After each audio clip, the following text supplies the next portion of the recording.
Jim is a returning citizen and is going to share with us his testimony this morning.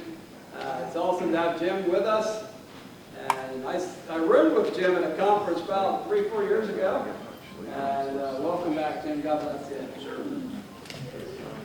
All right. Hello. My name is Jim Perkins, and pray you extend me a little grace because I don't do this very often. I'm not very good at this. So, but Carl did approach me about giving my testimony, which I'm grateful to do.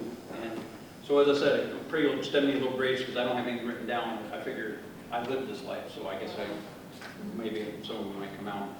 But it's been a pleasure to be involved in Yoke Fellowship, and we talk about that in a second, is how I got involved.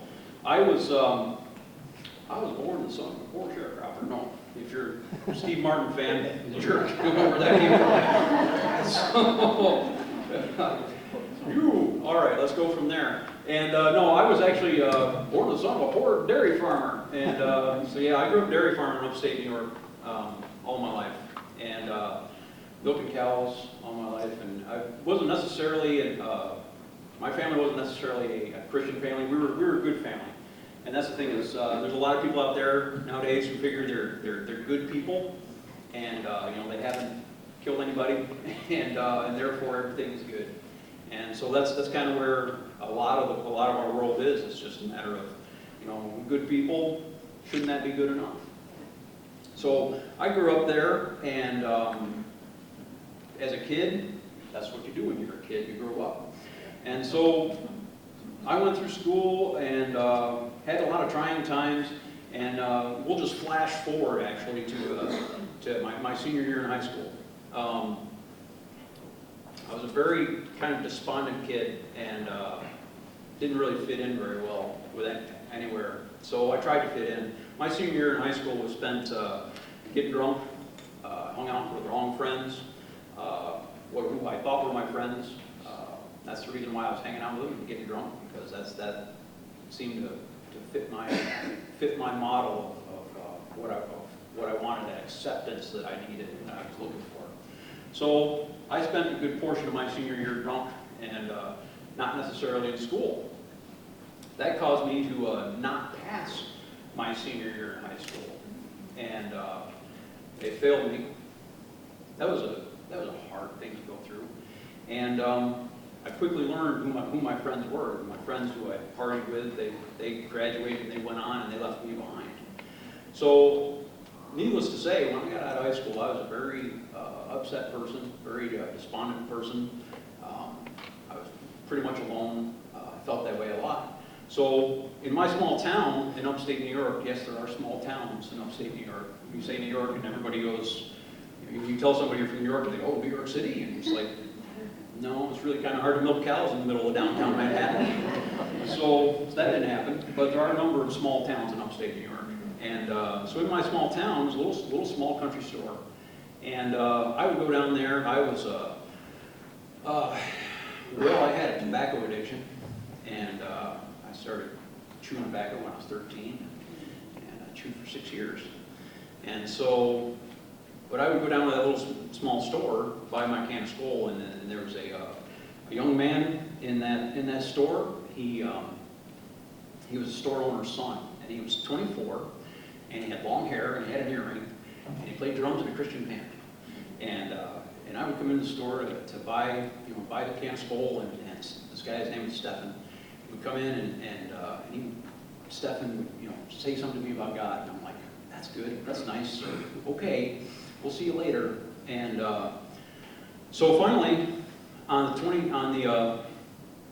7th of November, 1989, I came into the store, and Stephen told me his testimony, how God had saved him from drugs and drinking and sleeping around and just a lot of different things. And as I sat there listening to him, and I listened to his story, and I started telling him some things out of my life, and just how sad I was and how depressed I was, and just things that had happened in my life, and I'm standing there and I'm going, man, I can't believe I'm telling you this. I can't believe I'm telling you this.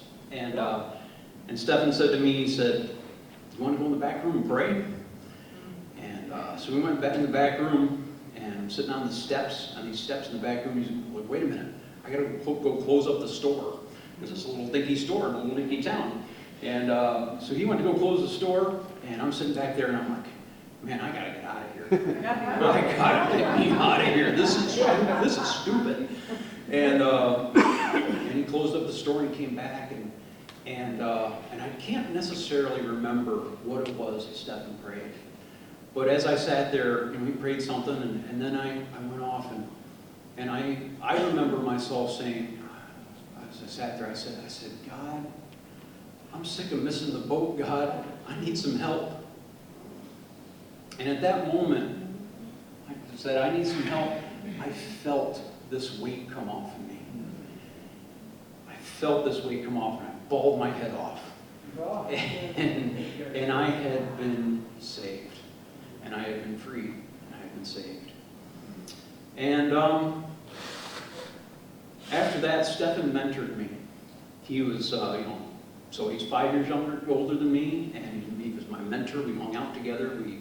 We would sit in the back of his truck in the middle of town and talk all night long, and just talk about Scripture and talk about the Bible. And we were, he was discipling me just by being my friend and hanging out with me, and it was wonderful. I went on from there. As I said, Stephen discipled me. I moved on from there, and I had such an experience with God that I was like, I got to do something with this. God has been so good to me. He saved me. I got to do something with it. So I jumped out from there shortly afterwards and got involved with an international missionary organization where I went out to having never left New York State before, went out to Oregon. And they have a program, a 5-month program with 3 months of discipleship training, and then 2 months of overseas outreach. And I went there and I heard things I'd never heard before. I grew up in a small town, and just, it was wild. So 3 months of discipleship, and then we went on our outreach. And for a couple of months, I spent time in Poland and Latvia and Russia. This was in '91. This is shortly after the wall came down.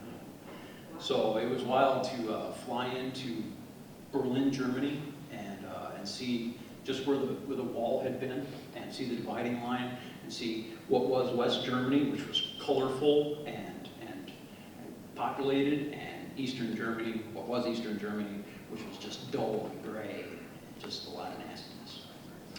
So I had quite an adventure on my missionary outreach. We were in southern Russia on the Black Sea, a place called Tbilisi. Went through a typhoon there that killed 500 people. I saw dead bodies laying in the mud. That had an effect on me in that time. But I came back from that experience, and I just I want to share this. I came back from that, and I was like, God, what do you want me to do? What am I going to do with my life? And I had a time with God, and what I got from him at that point, because this is an important point, is I got Jeremiah 29:11, which is a very popular verse, but it really spoke to me. As we all know, it says, I know the plans I have for you, plans to prosper you, not to harm you, plans to give you a hope and a future. And so God gave me that verse when I came back from that missionary outreach experience, and I hung my hat on that experience for a really long time. I went out from that and got involved with another ministry where we took people backpacking, rock climbing, and rappelling in California. So I moved to Santa Barbara, California, and worked with this ministry outreach that said taking people backpacking in the Sierras of California and San Ynez Mountains back to Santa Barbara, up to Joshua Tree National Monument, where we climbed. Did a lot of climbing in Joshua Tree. It was a lot of fun. But that experience didn't work out for me very well. I wasn't able to raise the support that I needed, and so that experience didn't work for me, and I failed at that. The failure from that really hurt me really bad. as I tried my hand at ministry, and it didn't work. So I went on from there and did a bunch of odd jobs, and then I got an idea in my head that, because I read this book, it's called Journey on the Crest by Cindy Ross, and she told her experience of hiking the Pacific Crest Trail from Mexico to Canada in the late 70s. And I got in my mind, it's like, I want to do that. So I did. and I tried to through hike the Pacific Crest Trail from Mexico to Canada in '96. I did 400 miles. Then I kind of hurt my knee and I got chafed pretty bad, and I ended up coming off, and I was still in Southern California. So that was another experience where I tried something, but it didn't necessarily work out the way that I had planned. So that was another experience where that didn't quite work, and those things started to build on me. So I went from there. I was homeless at that point for a little bit, and then I went back to the organization in Oregon. I worked with volunteers, just so I could have a place to be. And I went there and helped out for a while. And then I got a job working on building a campground. And I could see where my life was headed, that I had really enjoyed my experiences in the outdoors and recreation. And so then I got it in my head that I wanted to, I was like, I want to work for the Forest Service. So I started putting in for jobs all over the country. I managed to get a job with the U.S. Forest Service in Southern Oregon. Wow. So in that position, I worked in recreation, where I took care of campgrounds and trails, doing wilderness trails, and just being outside in the trees, and I just absolutely loved it. And so from that experience, loving that experience, my supervisor told me, he said, well, if you want to get anywhere in this business, you'll need to go to school. I'd never been to school before, but I said, okay, let's do this. So I was 28 when I decided to go to college. And I spent a couple years with a local community college in Southern Oregon, and then I transferred to Oregon State University, and who has a College of Forestry recreation program. Transferred there, went to school at OSU, and it was wonderful as I learned all about recreation and how we manage our federal lands. And so while I was there, I worked in Southern Oregon for a couple years. Then I got involved in a program where I worked in Mount St. Helens for another couple of years in Washington State. So I was an outdoor recreation planner training. I was coming up in the world and really making progress. And I continued that. That's the things I always wanted to make progress. I want to make something of myself. So I went through school, and then had another introduction in my life when I got married halfway through school. And so my wife was also involved with the same mission organization that I had gone through, and pretty soon we were married. Halfway through school. Pretty soon we were a family halfway through school. My son was born, and we started trying to make a life.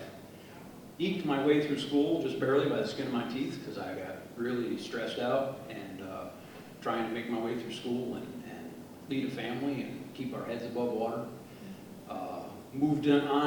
After school, moved on to other organizations. Moved into a job with the Bureau of Land Management in Montana, where again I took care of campgrounds and trails and wilderness areas.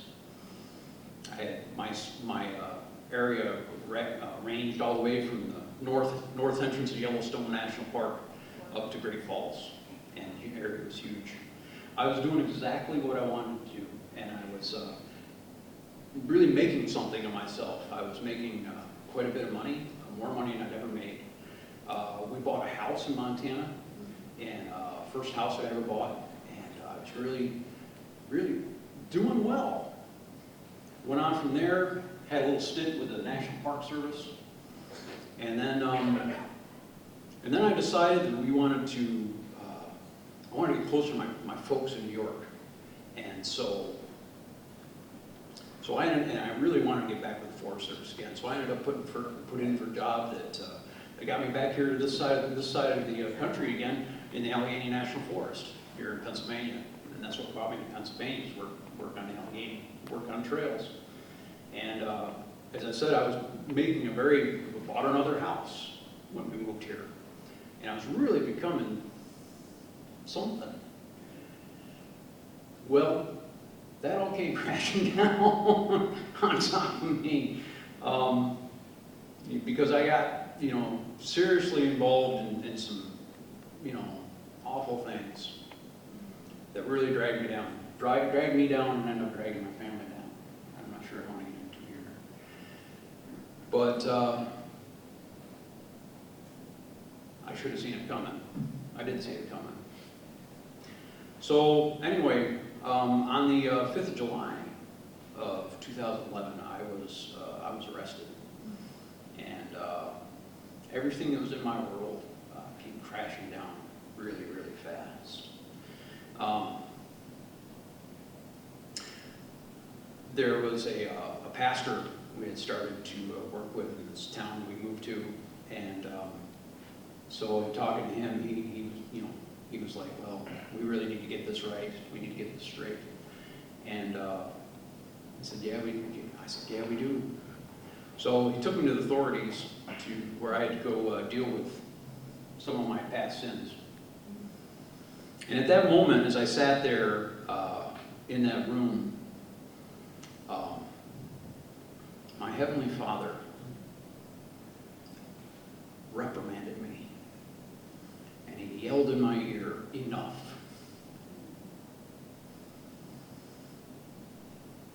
My daddy had had enough.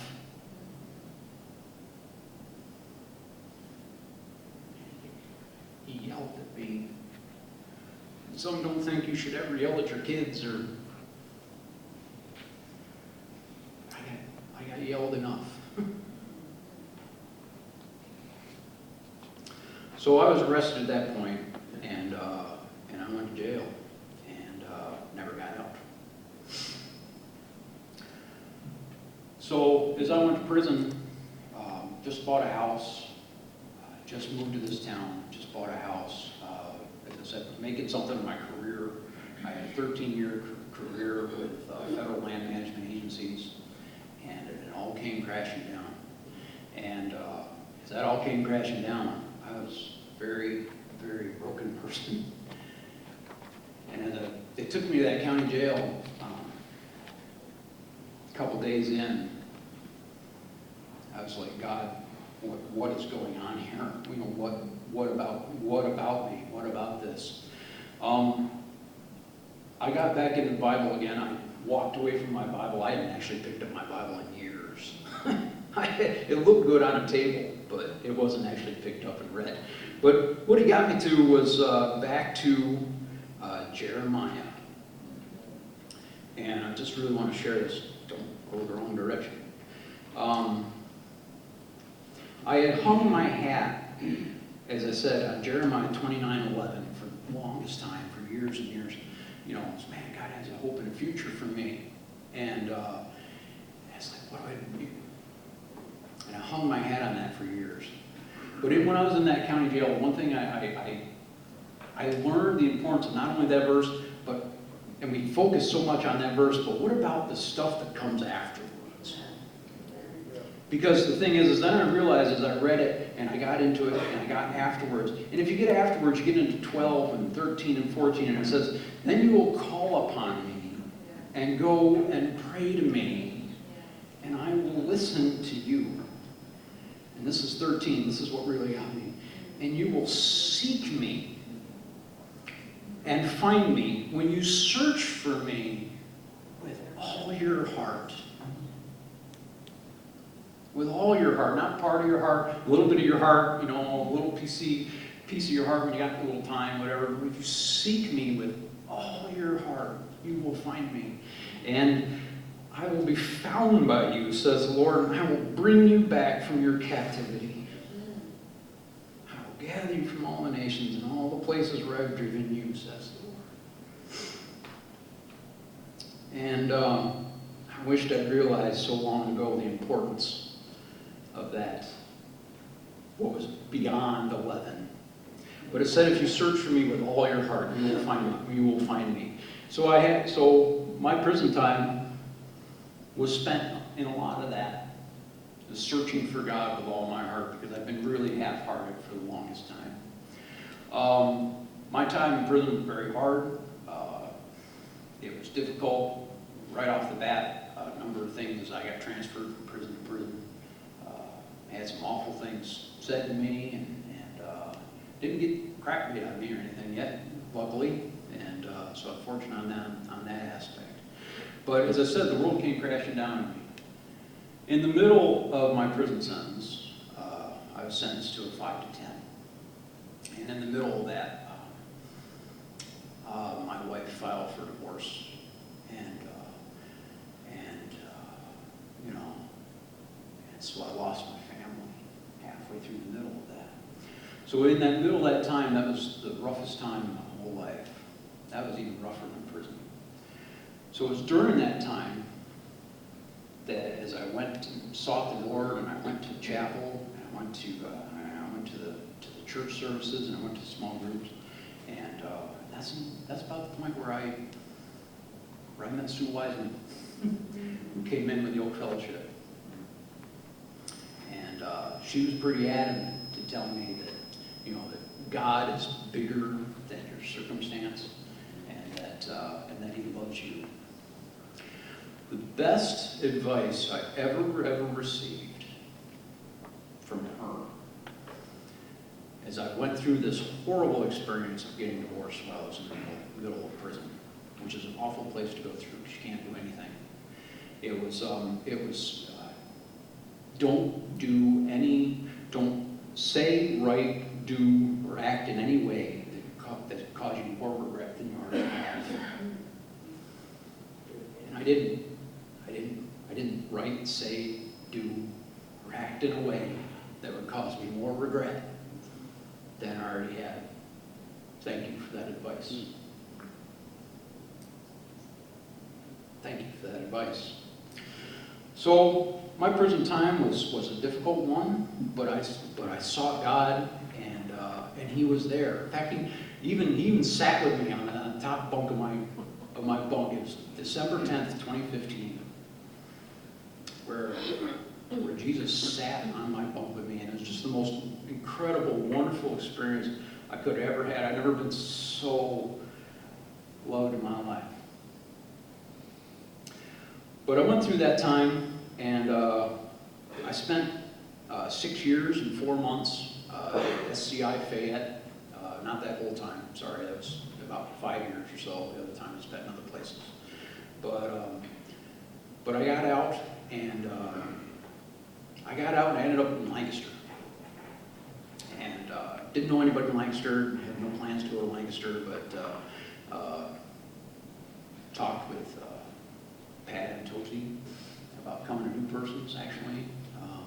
That was kind of my plan, but something else opened up before I ever got there. But Lancaster has been really, really good to me, and that there are wonderful people and wonderful churches and a number of wonderful organizations and pastors that I've gotten involved with since I've been there, and who are really reaching out to people that are coming out of prison, and have just been nice to me.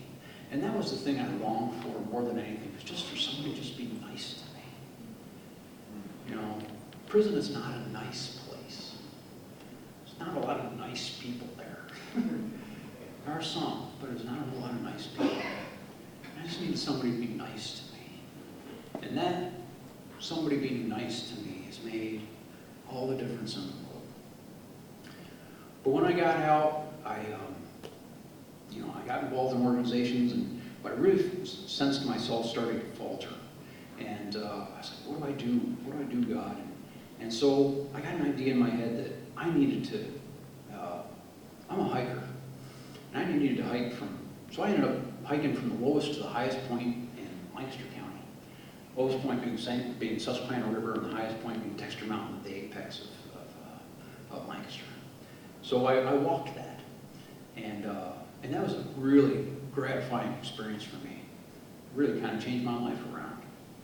And as I came to the end of that experience, I stood on Texter Mountain. I was like, okay, what now, God? What do I do? I've had this great experience, and I feel like back on track again. And one thing he said to me after they said, so I felt like God said to me was, you've had your healing, now go get somebody else's. I was like, what do I do with that? What is that? What do I do with that? As I thought about it, so the next thing I did is I went to Nickel Mines, Pennsylvania. Nickel Mines is where, I don't even know what year it was, 2007 or something like that, that a guy came into the Amish schoolhouse and shot a number of those kids. I read about that experience.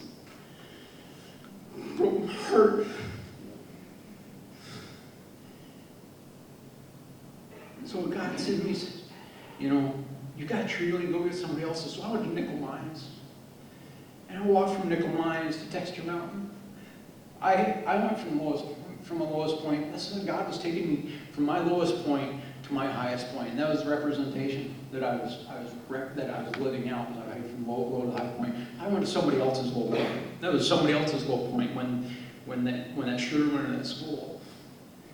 And I walked from Nickel Mines to Texture Mountain.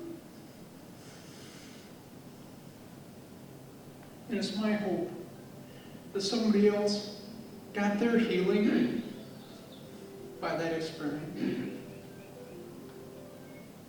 Sorry. God has been working on my healing.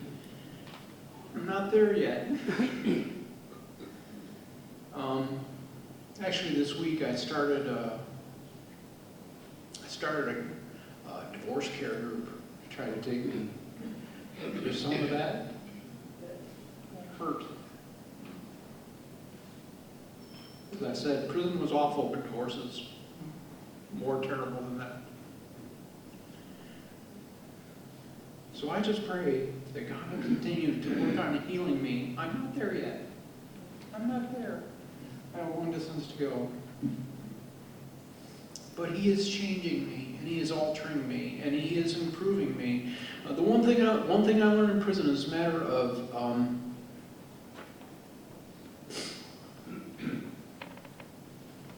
so there is blessing in struggle. There is blessing in struggle. There's life's not easy, and there's blessing in struggle.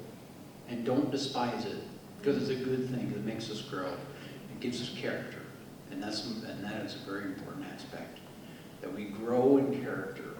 God, one thing Lord said to me when I was in prison, said I'm more interested in your comfort. I said, I'm more interested in your character than I am your comfort. Yes.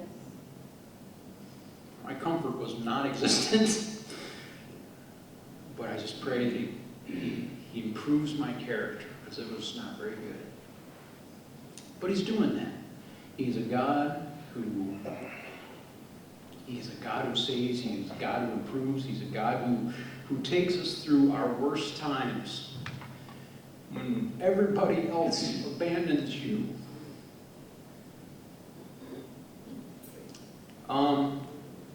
And that's something the Yoke Fellowship did for me. Is Kim talked up here about coming and visiting her husband every week. I went 5 years without a visit. Never had a visit from anybody. Yoke Fellowship provided that visit for me. I look forward to them coming in. I look forward to spending time with Sue and Bible study and small group.